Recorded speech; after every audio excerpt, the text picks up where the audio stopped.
우주는 그 끝을 알 수 없을 정도로 정말 거대합니다. 관측 가능한 우주의 크기만 해도 반지름이 대략 465억 광년이나 됩니다. 관측 가능한 우주 그 바깥으로는 우주의 크기가 얼마나 될지 전혀 추측할 수도 없죠. 이렇게나 넓은 우주에는 수없이 많은 은하와 별들이 있습니다. 관측 가능한 우주에만 1700억 개의 은하들이 있고 그 은하 하나에만 몇천억 개가 넘는 무수히 많은 별들로 구성되어 있습니다. 우리 은하에만 해도 4천억 개가 넘는 별들이 있죠. 자, 우주는 이처럼 우리가 감히 상상할 수도 없을 정도로 많은 행성과 별들, 은하들이 존재합니다. 우주는 이렇게 너무나도 거대하기 때문에 세계적인 천문학자 칼 세건은 이런 말을 했습니다. 이 우주에서 우리 지구에만 생물이 살고 있다면 그것은 실로 엄청난 공간의 낭비다. 이 광활한 우주에서 우리 인간만이 유일한 생명체다 라고 생각하는 것은 어쩌면 굉장히 오만한 생각일 수도 있어요. 미국의 천체 물리학자 프랭크 드레이크는 인류와 교신이 가능할 정도로 고도로 발달한 외계 문명의 수가 얼마나 되는지 알아보기 위해서 드레이크 방정식을 고안했습니다. 이 드레이크 방정식에 들어가는 값들은 명확한 수치가 정해져 있지 않기 때문에 계산하는 사람의 주관에 따라서 다양한 결과가 나옵니다. 일종의 정답이 없는 방정식이란 얘기죠. 하지만 프랭크 드레이크는 드레이크 방정식 계산 결과 우리 은하 안에서만 고도로 발달한 외계 문명이 1만 개는 된다고 추정했습니다. 또 2020년 영국 노팅엄대는 드레이크 방정식에 따라 우리 은하에만 약 36개 외계 문명이 존재할 것으로 추측했죠. 자, 우리 은하만에서 이 정도라면 우주 전체를 놓고 본다면 정말 무수히 많은 문명이 존재할 수 있어요. 자, 만약에 이 드레이크 방정식대로 고도로 발달한 외계 문명이 엄청나게 많다면 언젠가 우리는 이 외계인들하고 교류할 수도 있겠죠. 그때가 된다면 우리는 나름대로의 기준에 맞춰서 이 수많은 외계 문명들을 분류하고 정리해야 될 거예요. 외계 문명이 많아도 너무 많아질 테니까요. 자, 그런데 도대체 어떤 기준에 맞춰서 이 문명들을 정리해야 될까? 러시아의 천문학자 니콜라이 카르다쇼프는 이렇게 생각했습니다. 문명이 발전하면 할수록 사용하는 에너지 양은 늘게 되지요. 이것은 우리 인류 문명을 기준으로 봤을 때도 당연한 법칙입니다. 발전 정도에 따라 문명은 더 많은 복사 에너지를 방출할 수밖에 없습니다. 제 아무리 그 문명이 발달했다 한들 연력학 법칙을 거스르는 것은 불가능하기 때문에 우주에서 문명의 존재를 완전히 감추는 것은 불가능하죠. 숨기고 싶어도 숨길 수가 없는 흔적인 겁니다. 따라서 에너지 사용량을 기준으로 문명의 기준을 나누는 것이 가장 합리적이라고 생각합니다. 에너지 사용량을 기준으로 문명의 수준을 나누는 것, 이것이 바로 카르다쇼프 척도입니다. 이 카르다쇼프 척도에 따르면 문명의 정도는 크게 3개로 나눠져 있는데요. 행성급의 에너지를 운용하는 1단계 문명, 항성급의 에너지를 운용하는 2단계 문명, 그리고 은하급의 에너지를 운영하는 3단계 문명으로 나눠져 있습니다. 그리고 시간이 지나서 과학자들의 여러 해석에 따라서 카르다쇼프 척도에는 몇 가지 단계가 더 추가됐습니다. 자, 그럼 지금부터 카르다쇼프 척도에 따른 문명의 단계를 알아봅시다. 자, 첫 번째 단계는 1단계 이전의 문명입니다. 1단계 이전의 문명은 한 행성의 표면에 도달하는 항성 에너지보다 적은 에너지를 운영하는 문명입니다. 좀 어렵죠? 이게 도대체 무슨 뜻일까요? 자, 우리 인류는 태양에서 지구로 오는 에너지를 운용하죠. 가령 태양빛을 이용해서 농사도 짓고 태양광 발전도 하죠. 또 우리는 지구 내부의 에너지도 써먹어요. 지열, 석탄, 핵에너지 등등이요. 하지만 우리는 이 모든 에너지를 순수하게 100% 전부 다 이용하진 못해요. 이 때문에 다 쓰지 못하고 버려지는 에너지가 있게 되죠. 가령 자동차를 예로 들자면 우리가 휘발유를 태워서 엔진을 돌리면 그 엔진의 힘이 구동축을 통해서 바퀴에 전달된 다음 차가 굴러가게 됩니다. 그런데 이 엔진에서 바퀴를 회전시킬 때 이제 구동축을 통하는데 이 구동축에서 먼저 힘의 손실이 일어나고요. 타이어와 지면의 마찰력을 통해서도 힘의 손실이 일어나고요. 기름을 태워가지고 이산화탄소를 비롯한 여러가지 배기가스가 하늘로 뿜어 나가잖아요. 이 배기가스들도 사실은 전부 다 에너지인데 이것들을 다 사용하지 못하고 하늘로 날려버리고 있는 거죠. 이것이 전부 다 효율을 떨어뜨리는 원인이고요. 또 핵에너지도 마찬가지예요. 아무리 우리가 원자력 발전을 한다고 해도 100% 효율을 낼 수는 없어요.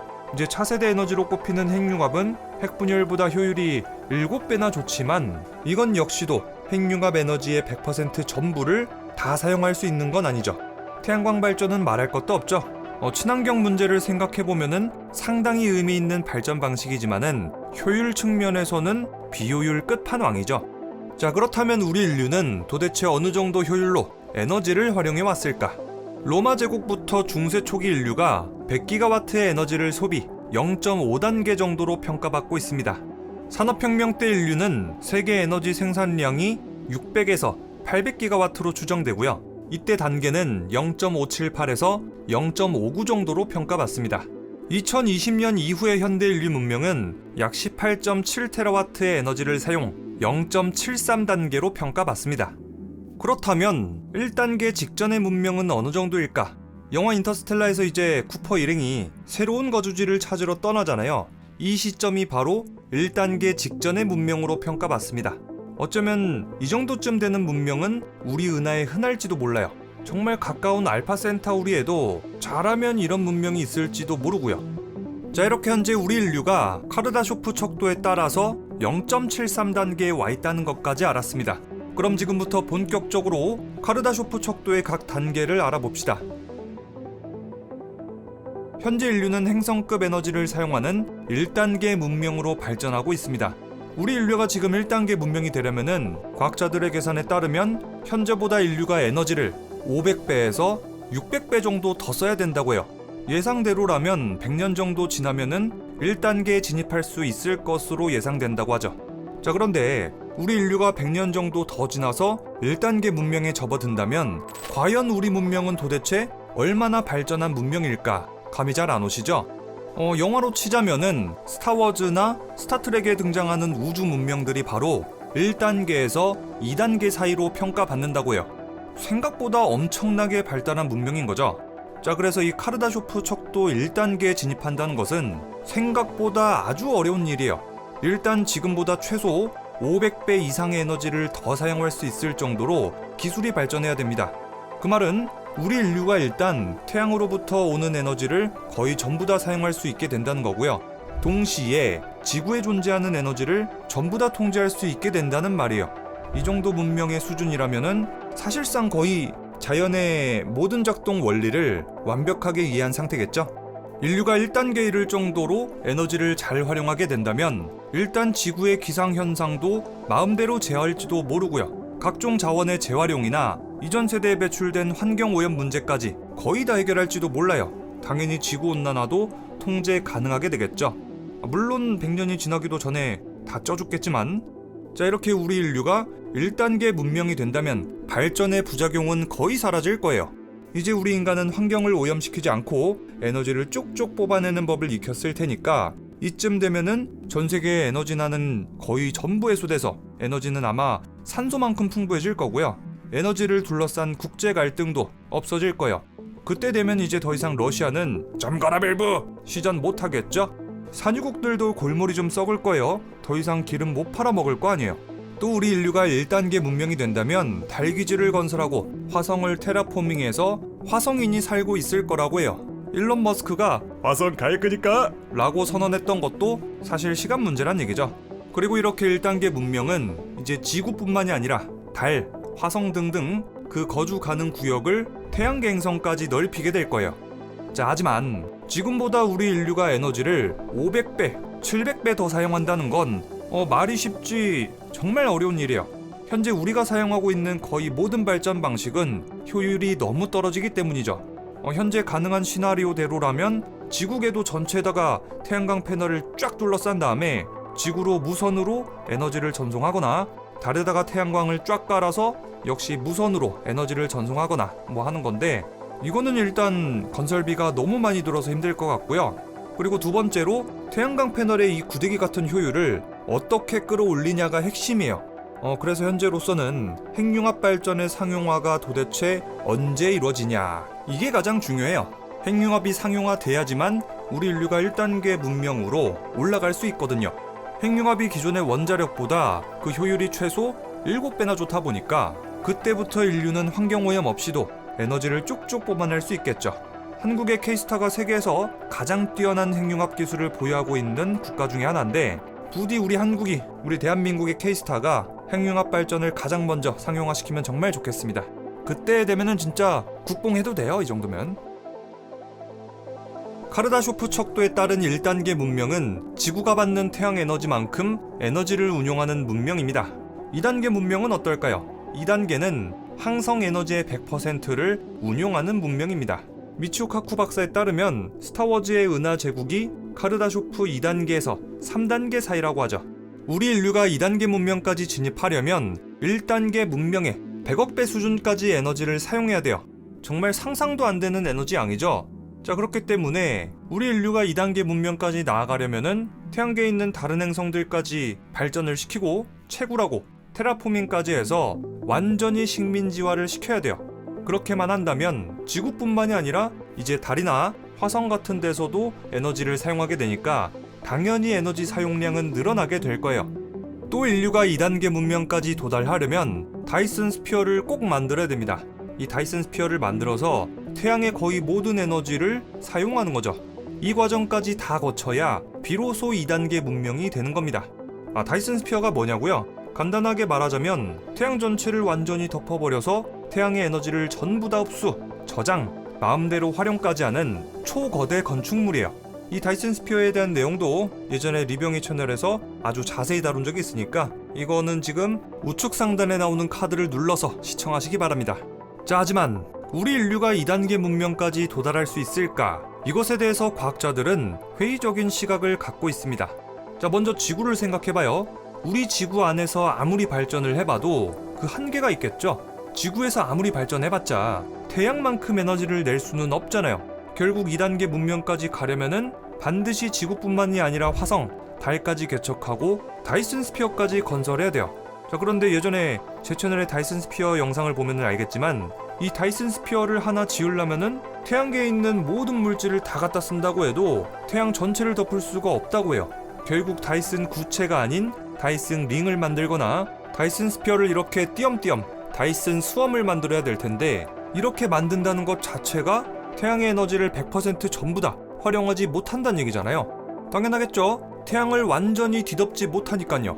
그 빈 구멍만큼 태양빛이 우주 공간으로 빠져나가잖아요. 자, 그래서 우리 인류가 2단계에 도달하려면 앞으로 몇천 년, 몇만 년 이상이 걸릴지 예상하기가 힘들고, 어쩌면은 그 전에 우리 인류가 멸망할 수도 있다라고 예견되고 있습니다. 자, 그래도 만약에 우리 인류가 2단계에 도달하면 어떻게 될까요? 우리 인류가 2단계에 도달한다면 항성 전체 에너지를 활용하는 문명인 만큼 우리 태양의 에너지뿐만이 아니라 우리 주변에 있는 항성계 있죠? 프록시마 센타우리라든지 알파 센타우리라든지 이런 항성계 에너지까지 끌어다가 사용할 거라고 합니다. 이 때문에 2단계 문명은 자신들의 항성계 바깥까지 진출했을 것으로 예상되죠. 또 건축물 정도는 행성 규모로 지을 거고요. 어쩌면 워프 기술이나 빛보다 빠르게 공간을 이동하는 초공간 도약 기술 같은 것도 구사할 수 있을지도 모르겠습니다. 또 2단계 문명은 항성계 전체를 아우르다 보니까 수십억, 수백억 단위의 인구 정도는 소규모 정도로 취급받을지도 몰라요. 자, 이렇게 2단계 문명은 항성 자체를 건축 자재로 쓰거나 다이슨 스피어를 지을 정도로 스케일이 정말 거대한 문명입니다. 2단계 문명 수준이라면 항성계에서 다른 항성계까지의 거리는 체감상 아마 우리가 지금 태양계 행성들을 여행하는 정도가 될 거예요. 그래서 2단계 문명부터는 분명히 다른 항성계 에너지까지 운용하기를 원하겠죠. 자, 그렇게 2단계 문명이 다른 항성의 에너지까지 활용하게 된다면 그렇게 항성 하나하나의 에너지를 사용하면서 결국엔 은하 전체의 항성 에너지를 사용하게 되면서 은하급의 에너지를 운용하게 될 겁니다. 즉 3단계 문명이죠.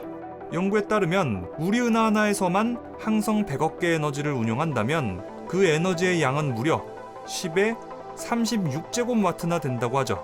이 수준은 2단계 문명보다 100억 배 되는 에너지를 더 운영하는 겁니다. 자, 이때부터는 한 문명이 자신이 속한 은하계 대부분의 별들을 식민지화하는 단계로 들어서요. 문명이 3단계에 이르게 된다면 인터스텔라에 나타났던 미래 인류처럼 시공간의 균열도 만들고 다른 우주로 통하는 입구도 만들고 은하 중심부에 있는 초거대 질량 블랙홀도 에너지로 사용하게 될 거예요. 사실상 은하 전체에 존재하는 힘을 한 문명이 독식하는 거죠. 또 3단계 문명은 우주급의 건물도 짓고 몇 광년 떨어진 곳하고도 문제없이 통신하고 그 즉시 통제하는 문명이 될 겁니다. 어쩌면 3단계 문명은 우리가 아는 물리법칙하고는 전혀 다른 법칙을 구사할 수도 있어요. 이 3단계하고 우리 문명을 비교하자면은 우리는 거의 개미 수준의 문명밖에 안 될지도 모르죠. 이때부터는 아마 사실상 멸종이 불가능한 무한히 발전하는 문명이 되지 않을까 싶은데 그도 그럴 것이 우주급의 재난들이 있잖아요. 초신성 폭발, 감마선 폭발, 또 블랙홀이 만들어진다거나 하는 것들이요. 이런 어떤 재난이 닥친다고 해도 워낙에 문명들이 은하 전체에 퍼져 있다 보니까 아무리 어디가 큰 피해를 입고 그런다고 해도 살아남을 문명이 훨씬 더 많을 거예요. 영화 듄 시리즈를 보시면 이제 문명들이 은하 전체에 퍼져 있거든요. 이 듄 시리즈의 문명들이 아마 이 3단계에 가깝지 않을까 싶어요.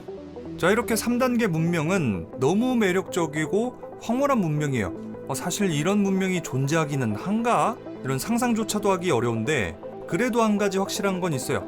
적어도 우리 은하에는 3단계 문명은 없을 거란 사실이죠. 이 정도로 은하 전체 에너지를 사용하는 문명이라면 그 영향력이 은하 전체에 퍼져 있을 텐데 그 말은 우리 은하가 그 특정 3단계 문명의 영향권 아래 있어야 된다는 얘기죠. 그런데 실상은 전혀 그렇지 않잖아요. 우리는 이런 3단계 문명이 존재하는지조차도 전혀 모르고 있고요. 심지어 우리는 외계인과의 교류도 공식적으로는 단 한 번도 해본 적이 없어요.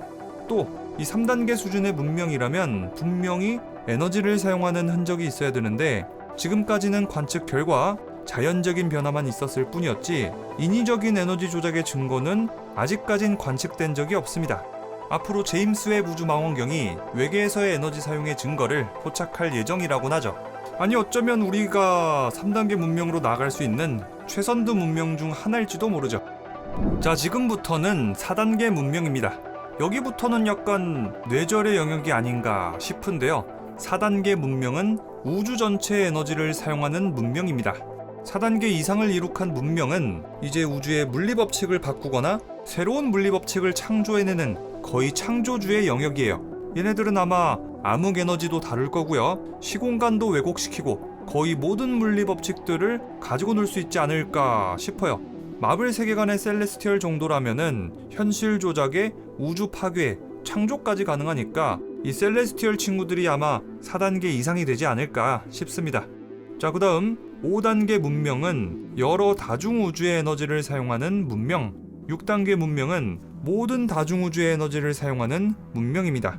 사실 이미 4단계 이상부터는 약간 뇌절에다가 그냥 설정 노름처럼 느껴지죠. 또 5단계하고 6단계 같은 경우는 다중우주가 존재하는지 안 하는지조차도 우리는 모르잖아요. 자, 그래서 지금으로서는 논의 자체가 불가능합니다. 자, 이렇게 에너지 사용량을 기준으로 문명의 등급을 나누는 카르다쇼프 척도에 대해서 자세히 알아봤습니다. 그 어떤 고등 문명이라도 연력학 법칙을 거스를 수 없고 복사 에너지를 숨길 수도 없습니다. 따라서 우주에 있는 모든 문명들은 자신의 존재를 숨길 수 없죠. 만약에 머지않은 미래 우리 인간의 관측 기술이 지금보다 훨씬 더 발전한다면 우주 전역의 에너지 사용량을 측정할 수도 있게 되고 그에 따라서 외계 문명을 발견하고 또 카르다쇼프 척도에 따라서 문명의 등급을 나눌 수 있게 될 거예요. 하지만 카르다쇼프 척도가 만능인 건 아닙니다. 여기에는 몇 가지 한계가 있거든요. 그 첫 번째 한계는 문명이 미약할 때요. 자, 예를 들어서 가까운 알파 센타우리에 어떤 문명이 하나 있다고 해봐요. 그리고 이 알파 센타우리의 문명 수준은 조선 정도라고 해봐요. 이 조선 시대를 떠올리면은 다들 에너지원으로 나무를 뗐잖아요. 그만큼 아주 옛날에 우리 조상들의 에너지 이용량은 상당히 낮았다는 거죠. 자, 이런 경우에는 외부에서 아무리 지구를 관측한다고 해봐도 에너지를 사용하는지 안 하는지 명확하게 판단이 안 서겠죠. 어쩌면은 아예 문명 자체가 없는 것처럼 관측될 수도 있어요. 두 번째 한계점은 문명이 발달한 지 얼마 안 된 경우에요. 문명이 단기간 안에 정말 급격하게 발전한 우리 지구를 예로 봐봐요. 45억 년이나 되는 지구 역사에서 인류 문명이 급속도로 성장한 시기는 산업혁명을 기준으로 한다면 이제 겨우 200년 됐어요. 그리고 나서 원자 시대, 정보화 시대까지 현대 문명은 시간이 지날수록 아주 급속도로 성장 중이죠.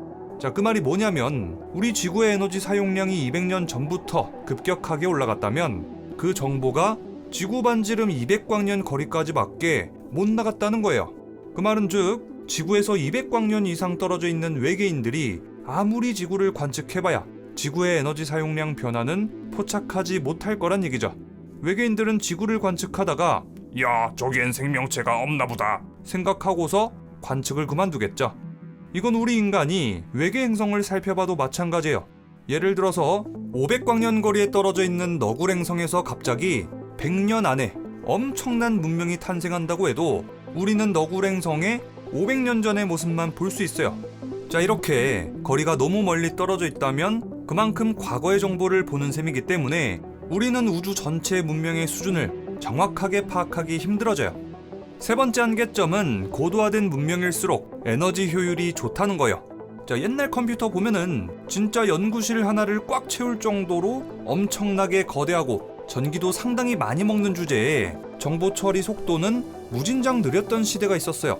그런데 지금은 어때요? 손바닥만한 작은 스마트폰 하나만 해도 훨씬 적은 전력으로 무진장 빠른 데이터를 소화하잖아요. 자동차도 마찬가지로 계속 에너지 효율이 좋은 쪽으로 발전하고 있고요. 가전제품들도 마찬가지로 에너지 효율이 증가하고 있죠.